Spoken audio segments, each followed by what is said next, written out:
Alô, amigos do Urbano! Começa agora o único podcast exclusivo sobre a história do Santos Futebol Clube. Eu sou o Vinícius Cabral, estou aqui com o Fernando Ribeiro já em lágrimas para falar de uma passagem muito triste da história do Santos, mas que tem um significado, podemos não feliz, mas um significado importante na história do Peixe.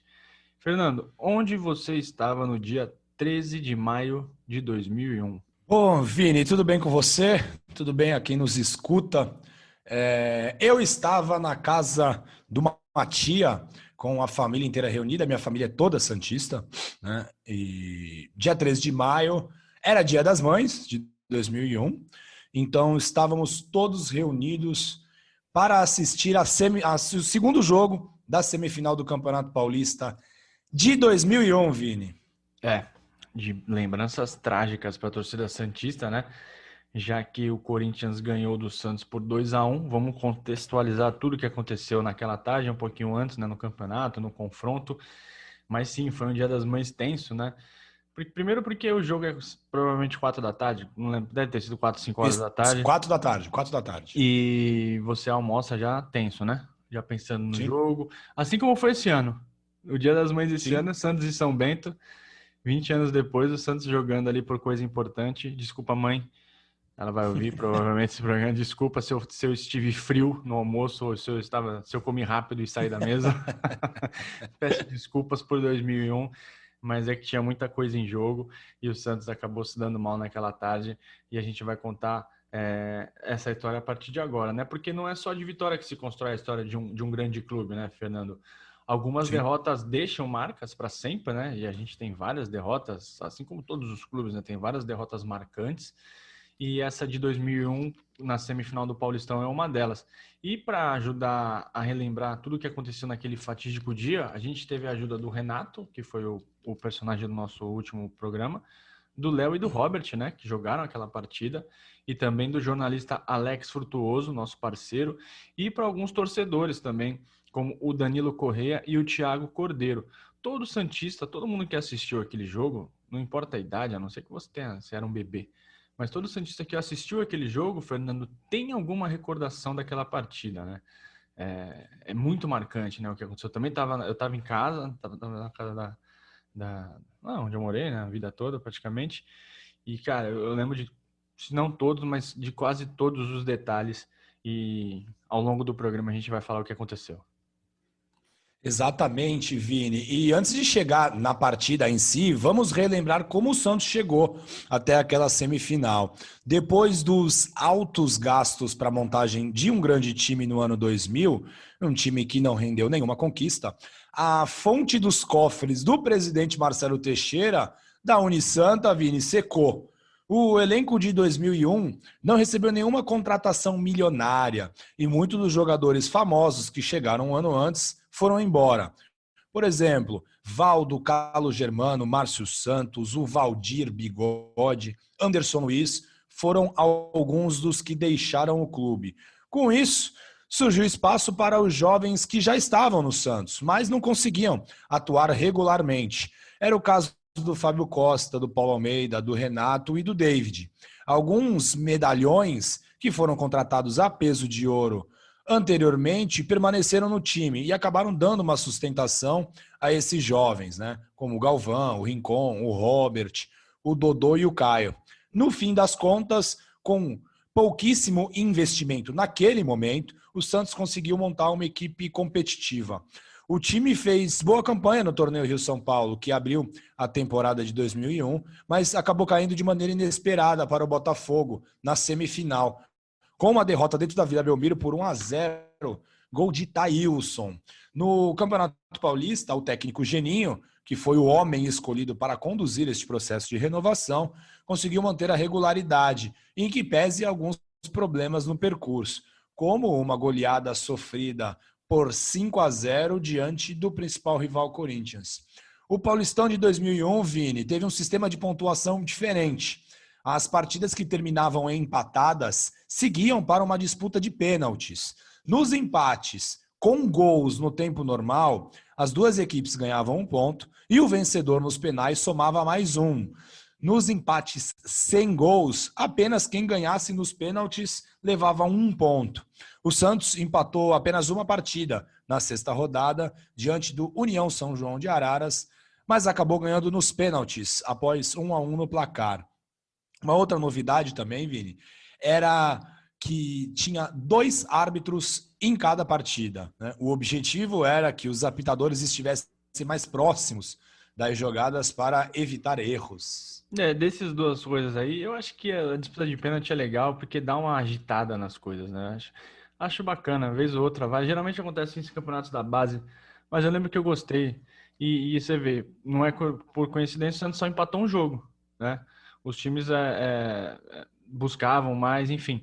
Eu gostava disso, acho que pô, um 0-0 é muito. Pode ser um 0-0 bom, mas tende a ser 0-0 chato e aí ninguém ganha ponto, vai para os pênaltis, eu achava bacana. E sobre 2 juízes, sou contra, né? Quanto menos juiz em campo, melhor, cara. A chance deles errarem é maior ainda. E a gente revendo esse jogo, eram Mas foi critérios muito diferentes. elogiado, foi muito Foi. elogiado. Não, mas você vê, a gente vai entrar isso mais no detalhe daqui a pouco. É difícil, né, cara, você seguir o mesmo critério, né? Sim, A gente sim. vê agora jogando. É que, óbvio que eu vou falar agora não tem nada a ver com 2001, mas você vê um jogo da Eurocopa e você vê um jogo do Brasileirão, parece que é outra regra, né? É Sim, outra regra sim. de interpretação de tudo. E aí você tem 2 caras para marcar uma falta que foi no campo, no outro ele não marca, enfim, fica complicado. Mas naquela semifinal não teve nada de errado, não, né? Tirando que eles deram qualquer coisa era falta, né? O jogo foi muito pegado, enfim. Sim. E Fernando, você falou da derrota por 5-0, eu lembro que foi desastrosa aquela tarde. E o Santos também teve uma sequência ruim uma sequência ruim, né? Perdeu 4 partidas seguidas entre a 7ª e a 10ª rodada. Só que depois disso, o time do Geninho engatou uma sequência de 5 vitórias consecutivas. E aí, com isso, levou o time para a semifinal. O Santos encerrou a primeira fase no segundo lugar, com 29 pontos, só 2 pontos atrás da Ponte. A Ponte tinha um forte time e foi a primeira colocada. O Corinthians foi o terceiro e o quarto colocado foi o Botafogo de Ribeirão Preto. O Corinthians chegou até a semifinal depois de uma arrancada impressionante, né? Eles começaram mal o campeonato, só venceram um jogo nos 7 primeiros e depois engataram 7 vitórias seguidas nas 8 últimas rodadas. O time era comandado pelo Vanderlei Luxemburgo, né? O Lucha estava meio em baixa, né? Depois da passagem dele pela seleção brasileira, tudo que rolou na vida pessoal do Vanderlei, que na época era o melhor treinador brasileiro, né? Sejamos justos, acho que foi o melhor que eu vi no auge ali, nos anos 90, até a primeira metade dos anos 2000. Não, até depois, né? 2007, 2008, ele estava bem Sim. ainda. O Sim. Luxemburgo, dos anos 90 e anos 2000, no auge, para mim foi o melhor técnico que eu vi no futebol brasileiro. E ele estava babando, né, para mostrar que ainda tinha garrafa vazia para vender. E naquela época, Fernando, ele ainda não falava Modric, Rakitic, ele não falava aquelas coisas ainda, né? Pô, entrem no canal do Lucha e vejam a análise sobre a seleção croata de 2008, gente, no canal do Lucha no YouTube. É fantástico. E o jogo que a gente vai falar é dia 13 de maio, né? Que é o segundo jogo da semifinal. Mas no dia 6 de maio, uma semana antes, os dois times iniciaram a disputa pela vaga na final, né? Do outro lado jogavam Ponte e Botafogo, e o clima era o seguinte, Fernando: quem passasse de Santos e Corinthians seria campeão, porque os dois times do interior não teriam força, né, para competir de igual para igual, e foi isso que acabou acontecendo, né? Na final, o Corinthians não deu chance para o Botafogo. Mas vamos falar aqui da primeira semifinal. O Santos jogou bem no primeiro tempo, uniforme belíssimo, né? Adorava aquele Aquela uniforme. camisa listrada era muito bonita mesmo, Muito velho. bonito, shorts branco. O Santos jogou bem, abriu o placar com o gol do David, uma cabeçada certeira depois do cruzamento do Léo. David subiu mais alto que o André Luiz, lateral André Luiz, e testou para o fundo do gol do Maurício, ex-Santos. André Luiz é ex-Santos também. Tem muitos Mas ele não, ex-Santos. ex-Santos não. O André Luiz Depois, jogaria em 2005, exato. né? Mas tem muitos jogadores desse jogo que jogaram nos dois times. É impressionante. Tem muita história Sim. esse jogo, esse confronto. E o Sim. Maurício não conseguiu alcançar. Né? Vamos ouvir agora o gol da transmissão da Rede TV, Fernando. Rede TV que levou para comentar esse jogo Oswaldo de Oliveira, que tinha sido técnico do Corinthians um ano antes, e Juca Kfouri, que a gente não sabe para Seu quem amigo. torce. A gente não sabe para quem Seu torce, amigo. mas escreveu o prefácio do nosso livro. Vamos ouvir o gol. É o Dodô. A bola bateu no Léo. Voltou pro Dodô, deu sorte. Tá marcado pelo Índio. Dodô e Léo. Saiu um cruzamento para a cabeça do David e o gol! Do Santos, David! Ele estava dentro da área, a bola foi na cabeça dele. 1-0 para o Santos, aos 21 minutos do primeiro tempo. O Santos, que precisa do empate, sai na frente fazendo 1-0 na primeira semifinal do Campeonato Paulista. Só que aí, Fernando, aconteceu o seguinte. O David, que estava jogando bem demais, inclusive, naquela temporada, ele se machucou. E aí a expectativa geral é que o Geninho colocasse o Caio, ele mesmo, Caio Ribeiro, Bananão, ou o Rodrigão. Só que o Geninho colocou o volante Marcelo Silva, bom jogador, só que ele dá o recado assim, bom, tô ganhando de 1-0, jogo pelo empate, né? O Santos jogava por 2 resultados iguais. Não, 2 resultados iguais se fossem 2 empates. 2 derrotas o Santos não passava, Vini. O senhor entendeu? Jogava por dois resultados iguais e o Geninho deu um recado claro. Tô ganhando de 1-0, jogo pelo critério que o Fernando falou. E o Corinthians tinha um time muito forte. Ou seja, o Santos atraiu o Corinthians para o campo de defesa, principalmente no segundo tempo. E aos 11 minutos, o Everton fez um belo gol, né? Um cruzamento na área, um desvio de cabeça. O Everton pegou um sem pulo. E só que o empate persistiu até o final. Enquanto o Geninho trouxe o Santos para a defesa, o Luxemburgo levou o Corinthians para o ataque. E, Fernando, alguns anos depois desse jogo, eu não lembro que ano vai ser, talvez 2008, 2009, eu encontrei o Geninho num restaurante aqui em Santos e ele estava lá degustando o seu belo parmegiana e eu ia falar com ele. Eu falei, bom, não vou. Imagina o cara falar comigo com a boca cheia de molho, queijo. Eu ia perguntando por quê? Por que o Marcelo Silva? Por que o Marcelo Silva e não o Rodrigão, Geninho? Por que você fez isso? Eu deixei quieto, vou deixar essa dúvida no ar para sempre. E Vini, foi nessa partida que você comentou agora que o meia Ricardinho utilizou o ponto eletrônico. O jogador atuou durante os 90 minutos com um dispositivo de áudio em um dos ouvidos, podendo assim escutar claramente as orientações do técnico Vanderlei Luxemburgo e da comissão técnica do Corinthians. A prática não é permitida pela regra e o Santos chegou a esboçar um processo na Justiça Desportiva para ganhar os pontos da partida.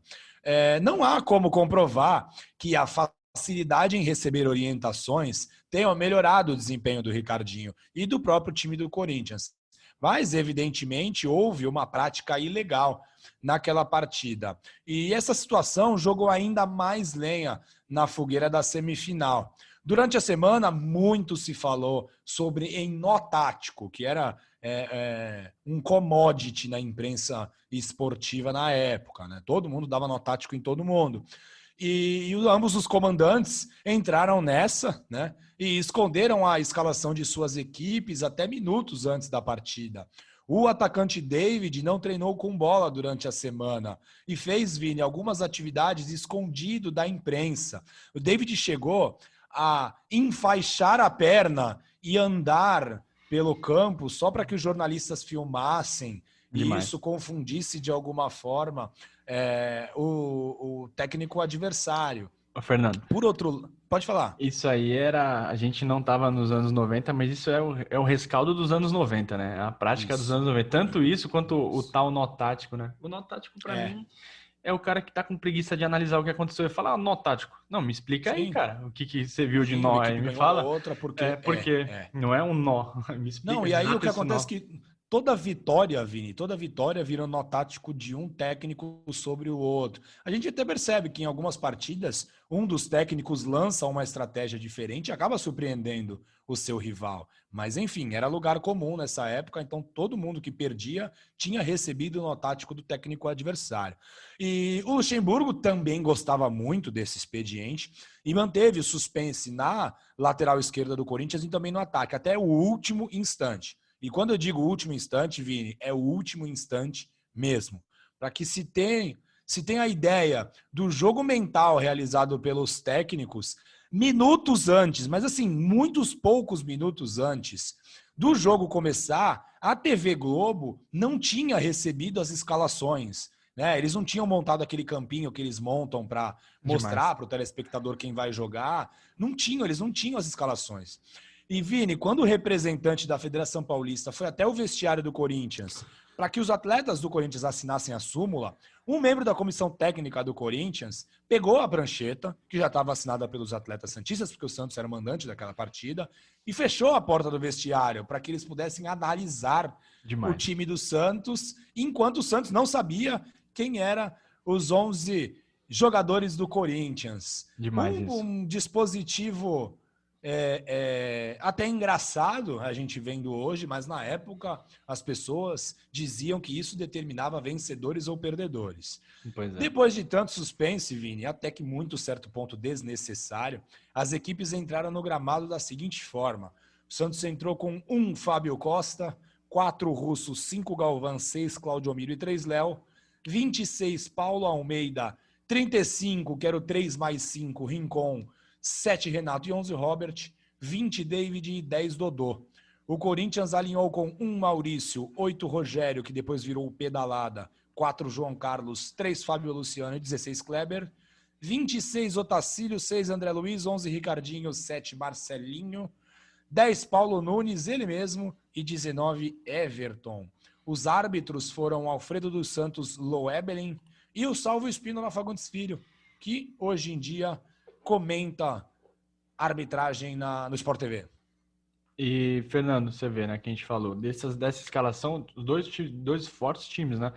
Fábio Costa, Rincon, Robert, David e Geninho, né, atuaram por Santos e Corinthians ao longo das suas carreiras. Estou esquecendo de algum? Não, Sim. Acho que são esses mesmo, né? Do lado do Paulo Corinthians. Almeida jogou no Corinthians. Paulo Almeida também. Paulo Almeida também, discretíssimo ali, mas jogou. Pelo Corinthians, o Maurício, o Kleber, o André, o Ricardinho, o Marcelinho e o Lucha atuaram pelo Santos. Então, sim, é um jogo assim, por exemplo, o David despontou no Santos ali e no ano seguinte estava no Corinthians. O Marcelinho... Não, no mesmo ano. No final do ano. Acabando o Campeonato Paulista, ele vai pro Corinthians. E foi uma briga impressionante, José Calil brigou muito com ele depois. Nossa, que briga. Quem é de Santos viu essa briga ao vivo, foi impressionante. Tio Patinhas do futebol brasileiro. O Marcelinho... Que frase. Que frase cunhada por José Calil, cara. E ele falava assim, na briga era assim, eu sei onde você mora. O David Bravo tava mais gago do que nunca. Eu sei onde você mora. Daí o Calil falou, eu vou lá no CT. Foi uma coisa ridícula. Sensacional. E o Marcelinho jogou no Santos. Ele quis dizer que o David guardava dinheiro, né? O David não entendeu, Vini. E tinha um veículo de imprensa. O David também não entendeu isso. O Marcelinho veio pro Santos... Jogou no Santos no mesmo ano, então era um confronto recheado de peculiaridades, né? O Lucha também já tinha feito muito sucesso pelo Santos, enfim. E Ricardinho veio pouco tempo depois do Santos, provando que o Santos é um time masoquista. A gente também um pouco, né? Por falar desse jogo. Enfim, um pouco acontece. E como a gente falou, 13 de maio, Dia das Mães, a transmissão da TV levou aos estúdios a mãe do atacante Caio e a esposa do goleiro Fábio Costa, que é mãe. E nas arquibancadas do estádio do São Paulo, pouco mais de 54 mil torcedores, né? Tinha expectativa de levar mais gente ao estádio, mas como sempre ali naquela época, chuva e frio. E uma pequena chuva antes do início do jogo, então aquela galera que ia em cima da hora acabou não indo. Não é que nem hoje, tá? O Fernando falou da escalação, hoje em dia a gente recebe ali no Instagram, entra no Instagram dos clubes, vê lá a escalação. Antigamente era meio zona, você comprava ingresso na hora, a escalação vinha na hora. A gente reclama de hoje, mas está muito mais organizado, né? A bola começou a rolar às 4 da tarde e o jogo foi... Cara, vale muito a pena ver esse jogo de verdade. A gente reviu o jogo, foi muito emocionante. O primeiro tempo é algo muito... Assim, se é... Hoje em dia, se esse primeiro tempo acontece hoje em dia, era a imprensa inteira dizendo que o futebol brasileiro voltou e tal. Foi um primeiro tempo muito emocionante. Foi. Aconteceu de tudo. O Everton... Logo de cara tentou encobrir o Fábio Costa, ele recebeu meio na diagonal, assim, o Fábio Costa tirou o ângulo dele, ele deu uma cavadinha, a bola saiu torta, o Paulo Nunes quase fez, o Paulo Nunes estava em uma fase ali, não fazia gol, mas quase fez.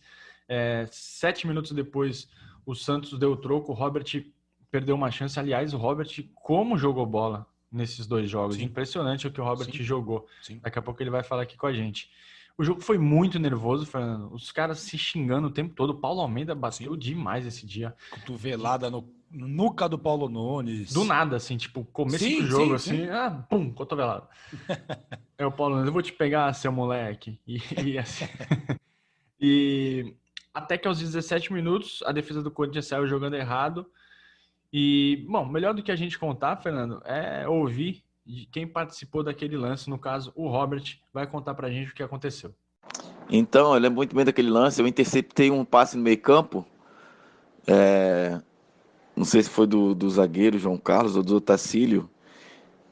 E eu saí disparada pro gol, né? Saí disparada pro gol e ia fazer o gol e fui calçado pelo Otacílio ali na corrida, né? Ele conseguiu se recuperar e deu tempo de me derrubar.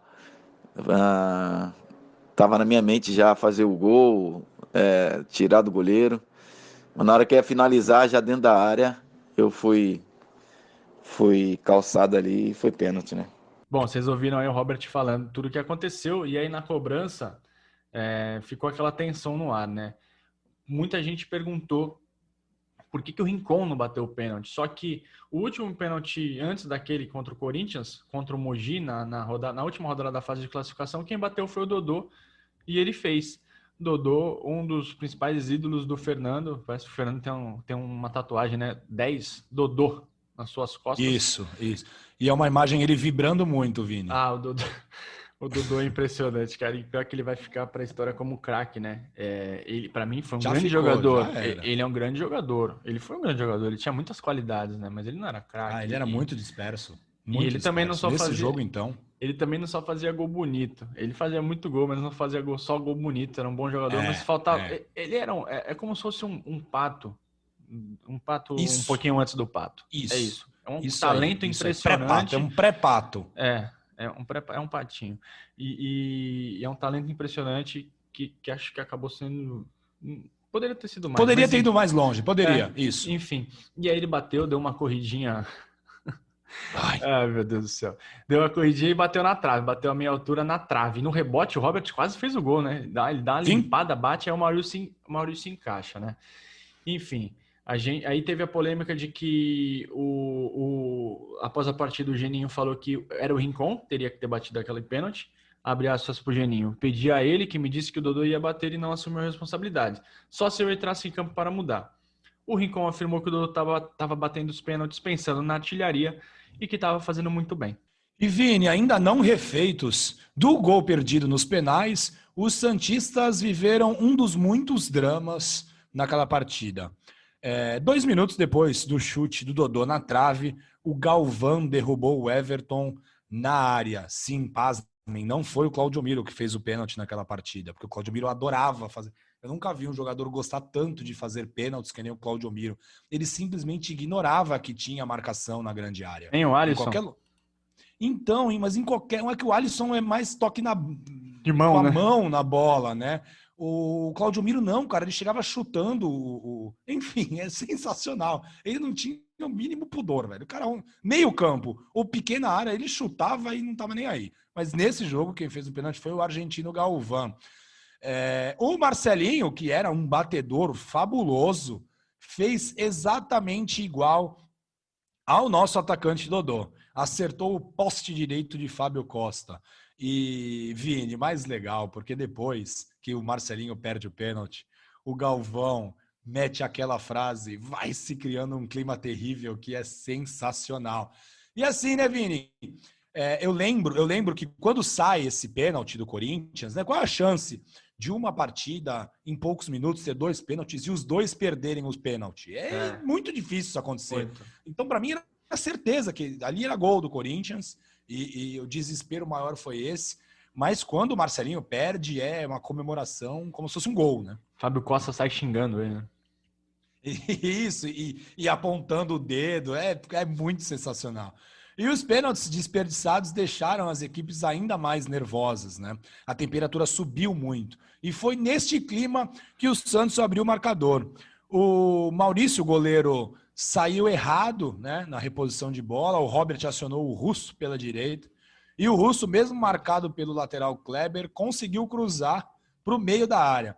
O volante Renato chegava de trás e com uma testada certeira mandou o couro às redes, como diria jornalistas esportivas antigos. Vamos ouvir na narração do Galvão Bueno esse belíssimo gol do Renato. Não foi bonito, Vini, mas para mim foi muito importante. Esperto o Robert, toca da direita com o Russo. Lá vai ele para cima da marcação de Kleber. David na área, Dodô também. Olha o cruzamento, é bom. Toque de cabeça. Gol!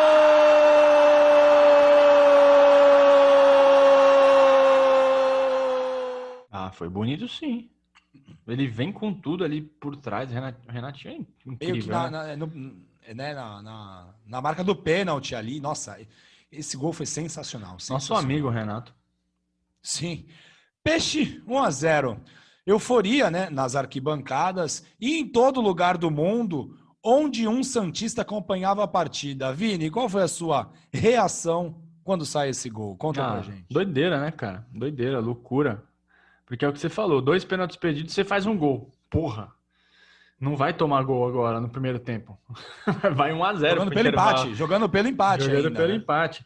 E, cara, a tensão que o santista tava nesse jogo, eu acho que era maior ainda do que tava na final de um ano antes, contra o São Paulo.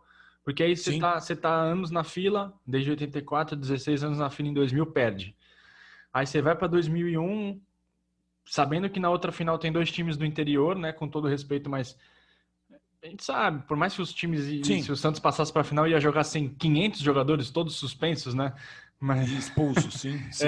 Mas você sabe que o Santos seria campeão contra o Botafogo ou contra a Ponte Preta, né? E então era uma carga maior de nervosismo. Então quando você faz 1-0, você fala, meu, é agora, pô, 1-0, final do primeiro tempo, vamos segundo tempo ganhando de 1-0, time bem, o Santos estava jogando bem, é hoje. Sim. É hoje.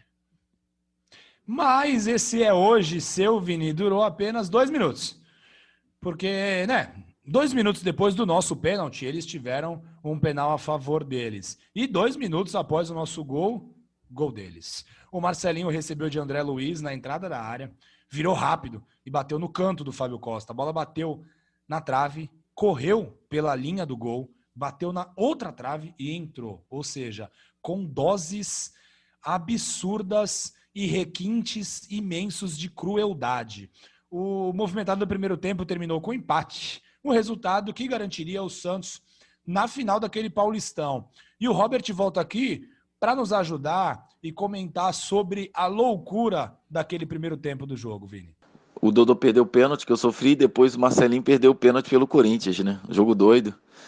Era aquela semifinal que já era uma final antecipada, né, praticamente, porque do outro lado teria Ponte Preta e Botafogo de Ribeirão Preto. E foi um jogo doido mesmo, foi um jogo que realmente foi emocionante e já se anunciando a gente teria uma semifinal doida, maluca, como foi, né? Não é normal acontecer aquilo, né? Não é normal mesmo. E aí, depois que acontece aquilo, o que você pensa? O segundo tempo, já a minha cabeça, hoje, né? Na época eu não sei o que aconteceu, porque acho que eu não estava em condições de raciocinar. Mas eu pensei, cara, segundo tempo não vai ser igual. É impossível. É impossível. Manter a intensidade, não dá. Sim. Não tinha como. E aí o segundo tempo foi bem mais tranquilo, né? O Santos, acho que até automaticamente ficou um pouquinho mais retraído. Não ficou na retranca, né? O tempo todo, só mais no final do jogo. Mas o Santos tentou fazer o tempo passar, ficar trocando mais bola. Enfim, tentou diminuir o ritmo da partida, né? E o Corinthians melhorou só quando o Gil entrou no lugar do Paulo Nunes com 11 minutos. Isso já era uma coisa programada, que o Paulo Nunes não tinha condições de jogar até depois dos 10 minutos de jogo, do segundo tempo. E o Gil entrou, ele mesmo. Vale tudo, Gil. É esse Gil que a gente está falando, ponta esquerda. É isso aí. E o Corinthians começou a crescer um pouquinho no jogo. Aos 20, o Ricardinho bateu de fora, o Fábio Costa fez grande defesa. O Corinthians foi cada vez mais pro ataque. O Santos ficou cada vez mais no contra-ataque. E o David, Fernando, que estava mal, né? Tinha saído machucado no primeiro jogo. Parecia que estava sem condições e só foi sair aos 40 minutos do segundo tempo. Isso é algo que eu nunca vou entender, cara. Devia ter perguntado pro Geninho também, né? Vacilei naquele dia. Quando encontrar ele, a gente pergunta. E entrou o André Luiz, o zagueiro André Luiz. Ok, eu não tenho nada contra tinha um atacante colocar um zagueiro no final do jogo, enfim. Mas, bom, a gente já vai falar disso. O Fábio Costa, Fernando, ele pegou uma cabeçada do Gil no chão, e aí depois o juiz deu falta, e eu falei, bom, acabou, né? Ali acabou. Ele pega uma cabeçada, queima-roupa e sai vibrando. A gente fala, não, acabou, não vai entrar mais nada nesse gol aí hoje. Beleza. Aos 46, o Galvão foi expulso, ele pegou o Marcos Senna no meio campo, um rodo impressionante, mas não sei se era para expulsão, mas enfim, foi um belo rodo. Já tinha amarelo também, né? Já tinha amarelo. Precisava. Já tinha amarelo. Verdade, já tinha amarelo. Então, No meio de campo, não precisava disso, cara. Não sei o que ele tava fazendo ali. Aos 46, a Teve classificação... a jogada do Russo, né? Então, eu ia chegar nisso agora. O Santos teve um contra-ataque aos 40, pouquinho depois disso. 3 contra 3, a bola foi pro Russo na direita, ele bateu cruzado. Essa bola, revendo hoje no replay 500 vezes, claramente foi escanteio. Todo mundo fala, mas o Russo tinha que ter segurado a bola, tinha que ter, sei lá. Gente, a gente tá falando do Russo, né? Não é um jogador com essas características, não era o Robert que tava com a bola, né? Não era o Caio, sei lá, o Caio que tinha entrado no segundo tempo, que era um atacante habilidoso, que poderia levar a bola para a bandeirinha de escanteio. O Russo deu uma bomba pro meio da área, a bola desviou na marcação, o juiz deu tiro de meta. E aí no tiro de meta, bom, eu acho que foram os momentos mais tristes da minha vida como torcedor. Foi. Acho que nada vai superar aquilo, né? Nada. A nova geração, muito provavelmente tem A Libertadores, né? Isso, o gol do Breno Lopes, né? E também machucou muito a gente, mas eu acho que não machucou mais do que esse lance que você vai comentar. Viu? E aí se você rever o lance, dá tudo certo, né? Pros caras, é virada de jogo pra lá e a bola esticada pro Gil. E aí quando você tá assistindo, você fala, bom, não vai acontecer isso. O Gil leva pro fundo, o André escorrega, tava chovendo, né? O André tinha acabado de entrar, tava frio na partida. O Gil joga a bola para a área, o Marcelinho faz um corta-luz, o Ricardinho bate chapando, um golaço. 500 jogadores do Corinthians na frente do Fábio Costa, mas jamais que todos impedidos? Jamais. Todos impedidos. Ninguém daria aquele impedimento. E infelizmente vamos ter que subir o gol aqui, né? Vamos ouvir, porque esse gol acabou sendo importante na história do Santos. Vamos subir a narração do Galvão Bueno para esse gol. Sai a marcação em cima dele do André Luiz, ele tenta a linha de fundo, faz o corte, vem Corinthians, Marcelinho saiu da bola, vem Ricardinho, bateu, gol!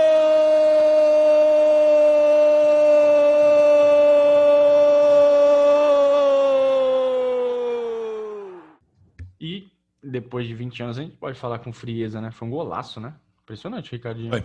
Foi. O cara pegar a bola entrou no único lugar que ela poderia entrar no gol, né? Assim, se ela fosse um pouquinho mais para um lado, o Fábio defendia. Se ela fosse para o outro, batia na trave e saía. Comemoração irritante do Ricardinho, né? Batendo no peito. Nossa, credo.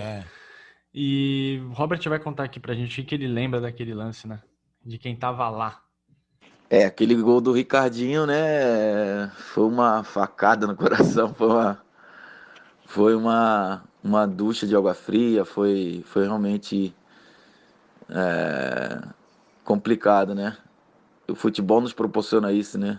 No último segundo tudo pode mudar e tivemos esse lance aí que realmente nosso time estava com -1 também, né? E o Gil foi na linha de fundo, fez a jogada, cruzou, o Marcelinho abriu a perna e o Ricardinho deu um tapa com qualidade no gol, né? Foi muito dolorido aquele gol e nosso time merecia muito chegar na final do Paulista e aquele gol realmente frustrou todo mundo. E, Fernando, a gente também ouviu o Léo. O Léo fala... Primeira vez que o Léo fala com a gente aqui, vai contar um pouquinho do que ele lembra daquele jogo. Foi de tristeza, né? Porque a gente estava fazendo uma partida muito boa, muito controlada, né? E deixa muito bem claro, né? Um jogo de futebol você tem que ser concentrado do primeiro até o último minuto. Quando o árbitro apitar o final do jogo, aí você pode relaxar. E nós, infelizmente, pecamos faltando 10 segundos, né? Para o jogo acabar. Então, foi uma derrota muito dolorida, muito cruel. E, Vini, todo santista que acompanhou aquela partida possui, né, muitas recordações daquela tragédia, né? E é a tragédia, Vini. Assim, claro. Eu, enquanto torcedor, considero o momento mais triste da minha vida de santista, né? Antes de relatar como nós sofremos, que eu quero saber como que você sofreu no bairro do Marapé, vamos ouvir a história dessa partida na visão de 2 torcedores fanáticos pelo Santos. Primeiro, vamos ouvir o Danilo Corrêa, que é um grande parceiro nosso e tem um canal no YouTube, o Blog do Tubarão. Convido até o pessoal a se inscrever. E o Danilo vai contar pra gente as memórias dele sobre essa partida entre Santos e Corinthians.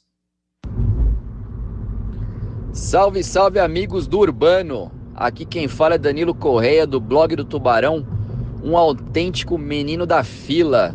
É um prazer aí ter sido convidado para falar de uma tarde fatídica no Morumbi, né?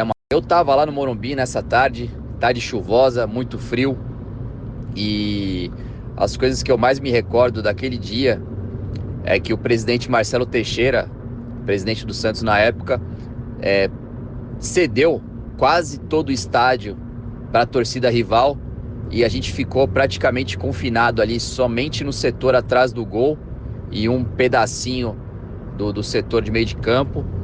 Me recordo também que o jogo ficou por muito tempo empatado em 1-1, e a torcida adversária pouco gritava naquele dia. A gente dominava ali, mesmo em menor número nas arquibancadas, a gente dominou o jogo ali. E quando o jogo se encaminhava para o final, era quase certo, né, que caso o Santos passasse para a final do campeonato, a gente seria campeão, porque o adversário seria o Botafogo de Ribeirão, uma equipe bem mais fraca.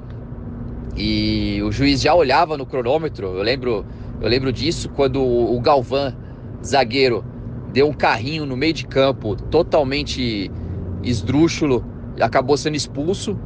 E depois, né, aquele lance infelizmente histórico contra nós, né, em que o ponta esquerda Gil domina a bola na linha de fundo, o André Luiz escorrega, passa lotado, e o Ricardinho acaba marcando o gol, com vários jogadores ali na frente do goleiro Fábio Costa. Acredito que se fosse hoje, o VAR até impugnaria esse gol, porque eram vários jogadores ali na frente dele atrapalhando, mas tivemos que amargar essa derrota aí muito dolorosa, mas que no ano seguinte a gente acabou dando troco com juros e correção monetária naquela final espetacular do Campeonato Brasileiro de 2002. Beleza? É isso, foi um jogo difícil, talvez um dos mais duros, né? Uma das derrotas mais duras de engolir dentro do estádio, mas tudo valeu a pena pelo Peixão. Valeu? Santos sempre Santos. E Vini, outro santista que sofreu naquela tarde vai nos contar onde estava e o que lembra daquela partida é o Thiago Cordeiro. O Thiago, que é um ícone do Twitter e que acompanha o Peixe lá de onde ele mora hoje. O Thiago é de Santos, mas hoje está radicado em Minas Gerais. Inclusive me recepcionou muito bem quando eu fui ver Santos e Cruzeiro lá em Belo Horizonte. O Thiago é uma figura muito legal e vai contar pra gente o que ele viveu naquela tarde. Vai daí, Thiagão. Fala, galera do Amigos do Urbano, santistaiada nata. Lembrar daquela semifinal de 2001, Santos e Corinthians. Pô, eu tava em Santos, obviamente, morava em Santos ainda. Subi pro Morumbi, para São Paulo com alguns amigos pra, obviamente, comemorar a ida pra final e a saída dos anos de fila, né? Porque, cara, eu tinha me formado na escola em 99 e, puta merda, como a gente era zoado naquela época da fila, cara. E, pô, a gente subiu numa expectativa muito grande, né? De ser um dia muito legal, de ser um dia de comemorar o passo para a final, mas infelizmente, no final do jogo, nos acréscimos, o André Luiz,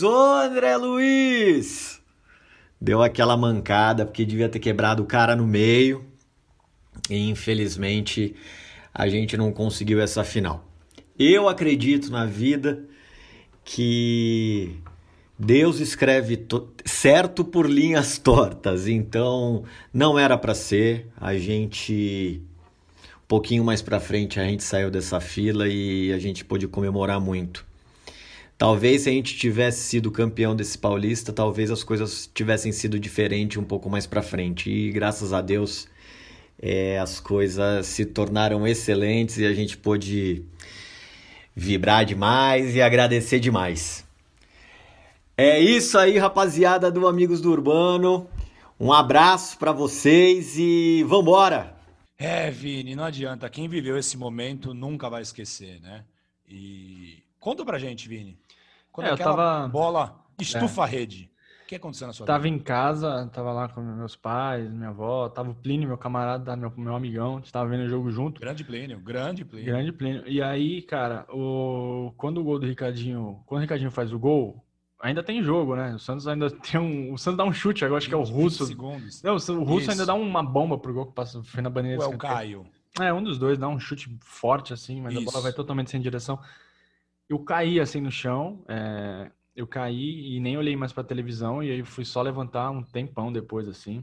E aí eu lembro que minha mãe falou assim, calma que ano que vem tem mais. Aí eu pensei assim, puta, ano que vem tem mais o quê? Tem mais derrota, tem mais tristeza, tem mais eliminação. Mas ela já estava ali me mostrando seus poderes de vidente. E ano que vem teve mais e teve lindamente, né? O Santos...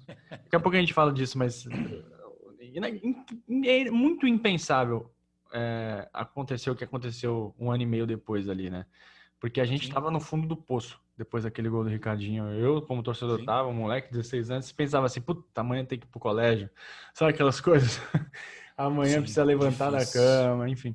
Foi o gol do Breno Lopes não fez nem cócegas, eu acho, para esse gol do Ricardinho. O gol do Breno Lopes é um gol muito duro, triste, terrível, mas a gente já agora tá velho, né? Tá velho. E o gol do Ricardinho não, eu tinha 16 anos por aí. Enfim, foi meio triste. Tem uma E você? questão aí, tem uma questão aí, Vini, que assim, o gol do Breno Lopes, nós já vimos o Santos campeão da Libertadores, né? Então eu acho que isso ameniza um pouquinho. Mas esse gol do Ricardinho, eu tinha 17 anos na época, e eu nunca tinha visto o Santos campeão, né?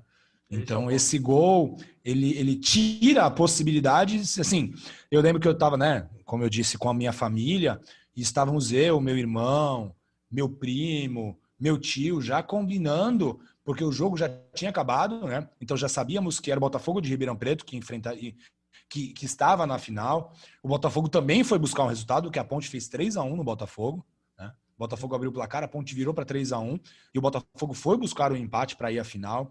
E a gente já estava combinando para ir para Ribeirão Preto, né? Sim, o carro, vamos como? Vamos ver, vamos de carro, vamos ver alguma caravana. A gente já estava combinando o que ia fazer no próximo domingo, né? Ah, legal, pô, quem vai correr atrás de ingresso? A gente já estava nesse nível de detalhamento da viagem, já estava montando o roteiro. E quando sai aquele chute, que a bola entra, eu não consigo acreditar no início, né? Eu lembro que eu estava sentado numa cadeira, eu joguei a cadeira, sentei no chão e, cara, foi o jogo que eu mais chorei na minha vida, cara. Eu não conseguia parar de chorar, assim. Um sentimento de tristeza absurdo e eu fiquei muitos minutos chorando.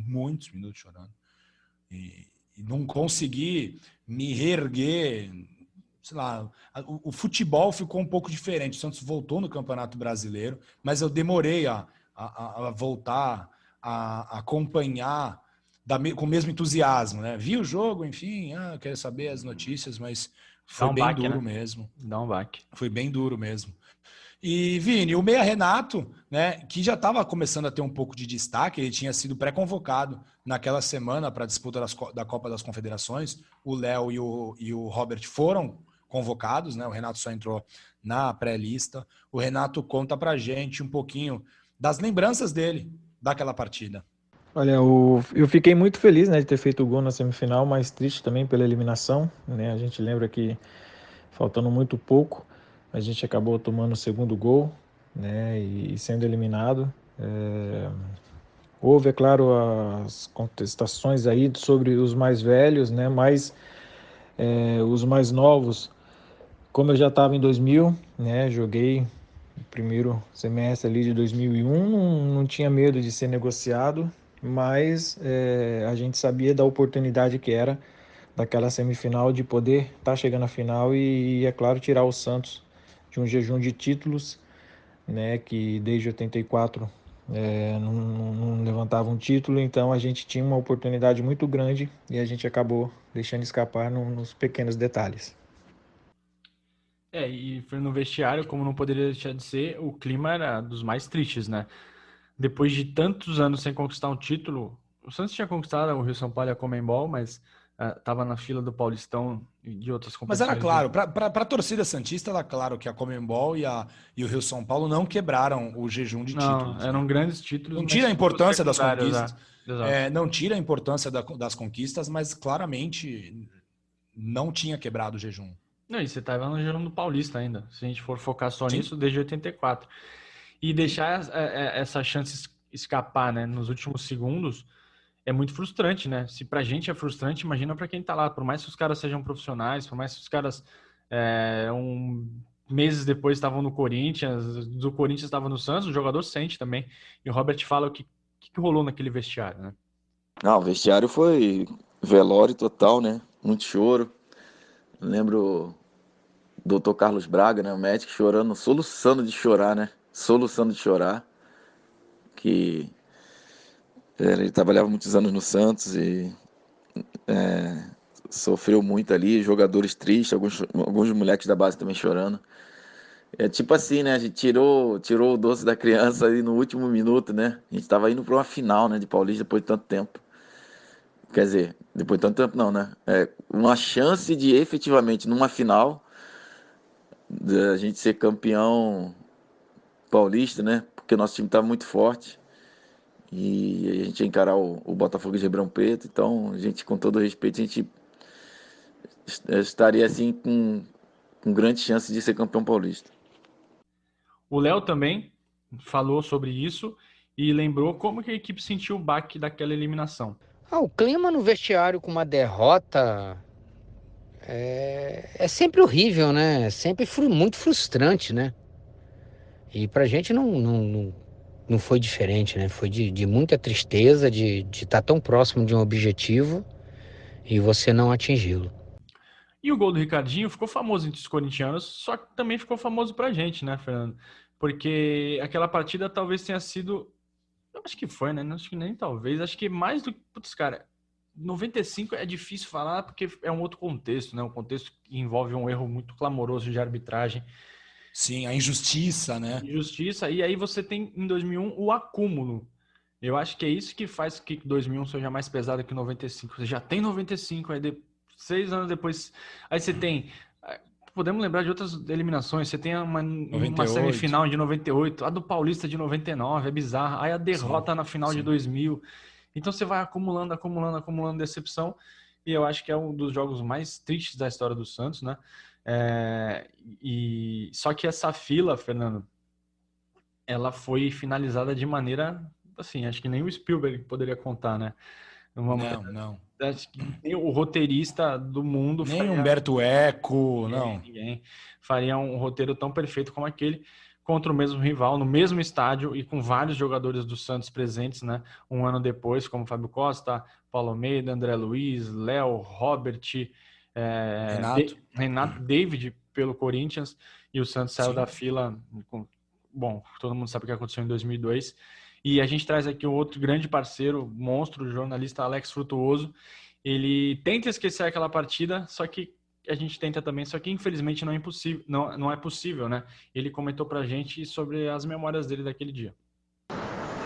Bom, do que eu me lembro desse jogo? Você sabe que eu tenho uma questão de essas derrotas que são muito, assim, doloridas, a minha mente meio que apaga, porque dificilmente eu assisto depois de novo, né?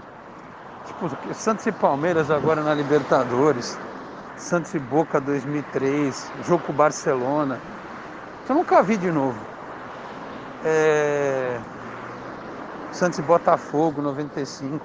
Sim, eu me lembro que eu vi esse jogo na minha sogra, na casa dos meus sogros, né? Meu sogro é santista, um dos meus cunhados também o outro é corintiano, né? E aquilo era um time que, se tivesse ido para a final, tinha sido campeão, né? Porque foi o Botafogo de Ribeirão Preto, muito fraco na decisão, né? E é aquela sensação de que você estava esperando, que faltava pouco, né? E aí o André Luiz toma daquela escorregada na ponta, a bola vem para o meio e o Ricardinho faz o gol. Era aquela coisa de quem estava na fila, né? Desde 84 e... Difícil dizer, né? Você fica amargurado, você fica pensando se tem alguma maldição, alguma coisa ali que está atrapalhando, né? Mas também ficou claro que tinha ali naquele momento, além da sacanagem que foi aquela história do ponto, né? e aquilo foi uma coisa totalmente antiesportiva, antiética, né? Um tipo de vantagem que não estava previsto dentro do regulamento. Uma vergonha, né? E não ter acontecido nada, enfim. O que aumentou ainda mais a sensação de revolta em relação ao jogo. Mas pelo menos ficou a sensação de que alguns caras daquele time de 2001 não mereciam entrar para a história do Santos, entendeu? Não mereciam. E se a gente tivesse saído da fila ali, talvez 2002 não acontecesse como aconteceu. Então hoje eu vejo aquilo como um mal necessário. Aquela derrota daquele jeito foi um mal necessário. Porque no ano seguinte a gente jogou contra o Corinthians 5 vezes e ganhou as 5. Né? Amistoso, as 2 finais, Campeonato Brasileiro, enfim. Gol de bicicleta do Alberto no Pacaembu. Eu acho que valeu a pena, pelo que aconteceu no ano seguinte. Então eu nem computo, eu computo aquela derrota como uma sofrida pela forma como foi, mas que foi plenamente compensada pelo que aconteceu no ano seguinte. Outras não foram superadas. Eu acho, por exemplo, que as vitórias sobre o Boca o ano passado na Libertadores não vingam 2003. Nenhuma vitória do Santos sobre o Botafogo vinga 95. Que dirá o Barcelona, sabe Deus quando a gente vai jogar com os caras de novo. Mas eu acho que 2002 compensou aquele 2001. E o que ficou de ensinamento de 2001? Porque 2001, essa tragédia, que completou 20 anos agora, no dia 13 de maio de 2021, foi um ensinamento. Nós não notamos isso naquele momento, né? Obviamente, para você entender a história, você precisa se afastar um pouco dela. E tanto o Léo, o lateral esquerdo que estava naquela partida, quanto o Renato, volante, que jogava um pouco mais à frente naquela partida, também estava lá, né? Eles comentam com a gente o que ficou de ensinamento daquela tragédia. Primeiro vamos ouvir o nosso eterno lateral esquerdo, Léo. O ensinamento que fica é você nunca desistir. Você sempre seguir teus sonhos, você sempre seguir o que você acha correto e buscar sempre os resultados. Esse é o ensinamento de...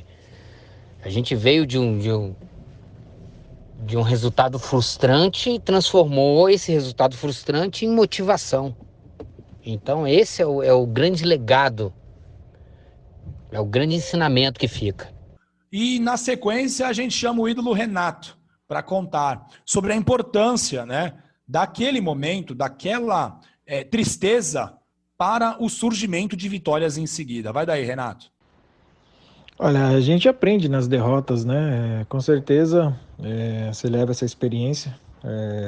Claro que parece ser um lado muito negativo, né? Do jeito como foi a derrota, né? Acredito que se o gol saísse no comecinho do segundo tempo e a gente tivesse em cima e não conseguido reverter o placar, né? Seria uma derrota, mas que a gente tentou e no final você levar essa derrota, né? Faltando poucos segundos para acabar o jogo, né? Então ela acaba sendo mais dolorida, né? Mais indigesta, como a gente frisa também. E é claro, te torna mais cascudo, você vai aprendendo o que você acabou errando, né? E te acaba de uma certa maneira, né? Você ficando, eu acho que mais forte mentalmente, para que no futuro as coisas possam sempre estar melhorando diante de uma situação que você já viveu.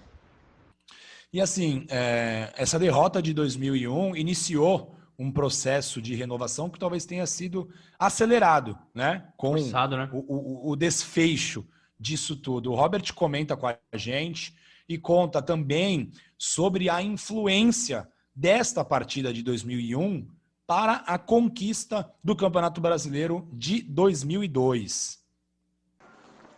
Essa derrota de 2001 só fez acelerar o processo de renovação da equipe, né? Do elenco, né? Na marra, vamos dizer assim, né? A renovação foi meio feito aqui na marra porque o presidente Teixeira investiu muito em jogadores de nome, jogadores de peso, jogadores cascudos para ganhar, né? os campeonatos, desde quando ele retornou em 2000 e 2001, e esse processo foi interrompido por conta de dívidas, aí o Santos não estava arrecadando tanto, salários começaram a atrasar, as receitas caíram muito, né? Porque mais uma frustração. A gente tinha sido vice-campeão em 2000 e caiu em 2001, né? Tanto Copa do Brasil também, Brasileirão, o Santos não conseguiu bater campeão, né? E aí financeiramente isso foi ruim pro Santos e praticamente o Santos tinha ninguém para vender da base ali, eram muitos jogadores de nome, já veteranos quase. E aí se iniciou um processo de renovação até que a gente chega em 2002 com aquela molecada. E óbvio, aquela imagem de 2002, assim que a gente se classificou para a final contra o Corinthians, veio tudo à tona. Mas era praticamente um grupo assim bem renovado. A molecada com muita personalidade e jogadores com talento altíssimo, né? E a gente conseguiu dar o troco no Brasileirão 2002, né, na final. Ainda que aquele momento que o Corinthians empata, vence, né, quer dizer, o momento que o Corinthians vence na partida, se o Corinthians fizesse mais um gol, ele poderia ser campeão. E logo na sequência a gente consegue o empate e depois a gente consegue o gol da vitória com o Léo e ali já tinha sacramentado ali o título brasileiro de 2002. Então, 2002, vamos dizer assim, né? Vingou 2001. E legal, Vini, que o Léo, né, que vai agora conversar com a gente, participou das duas partidas. Ele esteve na tragédia em 2001 e na vitória em 2002. Ele esteve na tempestade em 2001 e na bonança um ano depois. E claro, naquela partida de 2002, todos se lembraram, né, do que aconteceu um ano antes. E o Léo conta pra gente o que passou pela cabeça dele, Vini, na partida de 2002 sobre 2001. Olha, passar pela cabeça sempre passa. Sempre passa. Porque a gente tinha a lembrança de um resultado negativo, deixa sequelas, né? Então a gente ficou com isso na cabeça, né? Mas a gente tinha tempo para reverter. Então, nós colocamos na cabeça que tínhamos tempo e fizemos a coisa acontecer. A gente não esperou acontecer. A gente empatou o jogo e virou. Então, serviu de lição e logo depois a gente, contra o mesmo adversário, a gente pôde celebrar um título, né, tão importante como foi o Campeonato Brasileiro. Memórias, Vini, memórias. Para fechar essa história, porque assim, por que a gente trouxe um episódio tão triste da nossa história, né? A gente trouxe 2001, porque no próximo programa, Vini, nós vamos ter a presença do jornalista e escritor Alex Sabino, e o Alex Sabino escreveu um livro chamado O Time que Nunca Seria Campeão, e ele conta sobre a trajetória do time do Santos para chegar até o título de 2002. Então, se vocês hoje choraram junto com a gente, daqui a 15 dias, vamos relembrar, até para que a gente consiga criar o contexto de como 2001 forjou 2002. É isso, o Renato até falou, né, sobre isso no último episódio, de quando o Corinthians vira o jogo na final de 2002 contra o Santos, ele fala, não vamos deixar acontecer o que aconteceu no ano passado. Então os caras ficaram calejados ali, eles vão falar, nós vamos falar bastante sobre isso, mas a gente não, né? Quando o Corinthians virou aquele jogo, rapaz... Bom, a gente vai deixar para falar. A gente nunca falou, né? Acho que a gente nunca falou. Falou um pouquinho com o Renato ali. Sim. A gente nunca falou, vamos falar de 2002, que ano que vem completa 20 anos, né? Incrível como o tempo passa. E, bom contar com a presença do Sabino aqui, um cara escreve, um jornalista incrível. Na época ele era setorista do Lance, tem um livro, a gente vai falar bastante sobre isso. E então daqui 2 semanas vamos ouvir este programa. Eu estava pensando, enquanto você falava do Robert aí, Fernando, o Robert estava em momentos chave da história do Santos, né? O Robert às vezes acho que não dão a importância que ele tem, né? Ele já tá, né, na galeria de ídolos da história do Santos, mas estava em 95, estava em 2001, jogou, assumiu a responsa em 2002 e o curioso... Ele sai em 2002, ele sai em 2002, vai para o São Caetano, quase ganha uma Libertadores pelo São Caetano. E volta para liderar os meninos na final ali. Volta para ser campeão brasileiro. É isso, cara. A gente volta daqui 2 semanas. Quem quiser falar com a gente, cara, as enquetes do Instagram, sucesso, né, cara? Sucesso. Em breve no TikTok. Boa. Arrasta para cá, arrasta para lá no TikTok, vai para cá. Eu não sei como é que funciona muito bem, mas em breve estaremos lá. Estamos no Twitter também, como Amigos Urbanos. Estamos no e-mail amigosurbano@gmail.com para ouvir o programa, Spotify, Apple Podcasts, Google Podcasts, um vídeo no YouTube da Sofis também e na Radio Public. Valeu, Fernando, e até a próxima. Valeu, pessoal. Valeu, Vini. Tchau, tchau.